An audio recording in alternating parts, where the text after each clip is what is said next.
Alright, so in this video I want to cover 5 mistakes that new resellers and new drop shippers make that, obviously are costing them sales and, kind of holding their businesses back so that they're not able to scale faster, okay?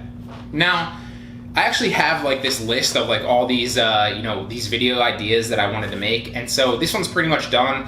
I looked it over. It's an older kind of template from when I used to do a lot of reselling, reselling books on Amazon FBA, resell like wholesale, which I still kind of do a little bit because it's easily automatable, not fully, but like it's not that much hands-on work. You just do like the sourcing, and obviously I can hire somebody to do the sourcing for me, and then I just list them and FBA takes care of pretty much all of it for me. I just have to verify a few things. So wholesale, obviously, any reselling in general, doesn't matter if you're reselling on eBay, if you're buying inventory ahead of time, or if you're obviously drop shipping, which is what I do more of now, okay? So this was originally created for resellers, but regardless, all of these, I've gone through them. There's 5 of them here.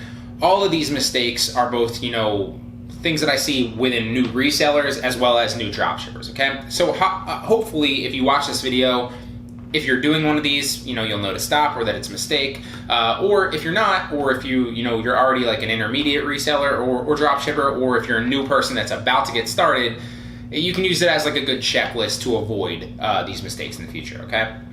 So first and foremost is not being patient enough. And this obviously is something that, goes along with reselling, but it also goes along with drop shipping as well, okay? So for example, with reselling, like let's say you're buying a bunch of inventory and you're listing it, well, the more inventory typically that you have, the more sales you're gonna make, right? And so you need to build up that kind of, a bulk of inventory to start getting consistent sales. The same thing goes with drop shipping. The only difference is you don't actually have the inventory in your possession, right? So you gotta list more, okay? This is one of the things I see in the Facebook group all the time. Not my Facebook group specifically, but like just all the drop shipping Facebook groups as well, is like people are like, hey, my sales are down, or like they're just starting and it seems like they've listed 10 products a day for a week, and they're wondering why they're not getting like, $100 days or like, multi-$1,000 months or something like that. And it's like they're only getting like a sale here and there. You need to list more.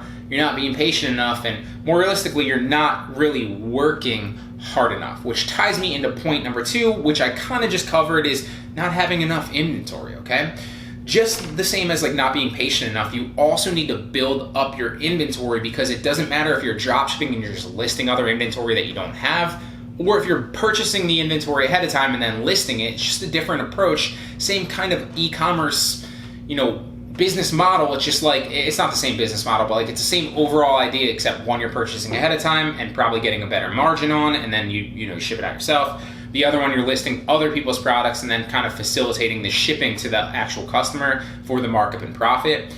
Very, very similar, but ultimately you need inventory and more inventory for both, okay? The more inventory you list if you're drop shipping, the more listings that you have, the more sales you're gonna make typically, obviously, right?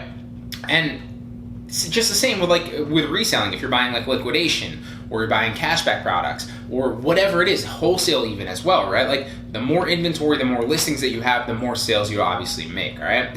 And that leads me to the next point, which is sourcing poor inventory, okay? It doesn't matter if you're sourcing liquidation. It doesn't matter if you're even listing for drop shipping. If you're just listing a bunch of things, but like there's no demand for those actual products, you're gonna struggle. It doesn't matter if you have 10,000 listings, there's no demand for those products and you're not gonna get the sales to match that, right? And so you should definitely be putting in work and being patient and listing more, but you also need to list quality things and quality inventory that are in demand that people are going to be looking for, right? Now, the next one is not niche jumping and shiny object syndrome. And basically what I see, it doesn't matter if you're reselling or if you're drop shipping, is like you don't get the sales if you're a beginner, obviously, or if you're intermediate. You might not be getting the sales right away because you're not being patient enough. And so you look across the board and you get constantly hit with these ads. It's like, well, maybe drop shipping isn't the right business model for me, or maybe I'll get more success if I move over to like, I don't know, like starting a TikTok channel or something. Like anything out there, there's a million different business models.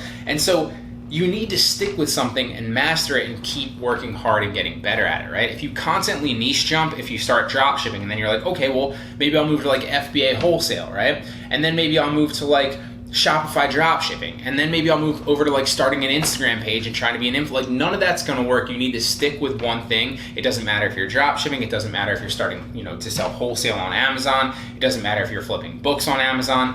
pick one thing, master it, get better at it, and then once you have it kind of set up where it's systematized and kind of automated for the most part, or you're hiring somebody else to kind of manage it for you, then and only then should you add something else to your kind of, diversification of business models, right?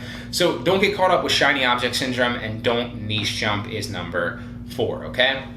And the last one is not continuing to learn, improve, and adapt. And I'm definitely, someone that falls prey to this as well. It's like sometimes I get set in my ways where it's like I'll be having like, very, very successful dropshipping days, right?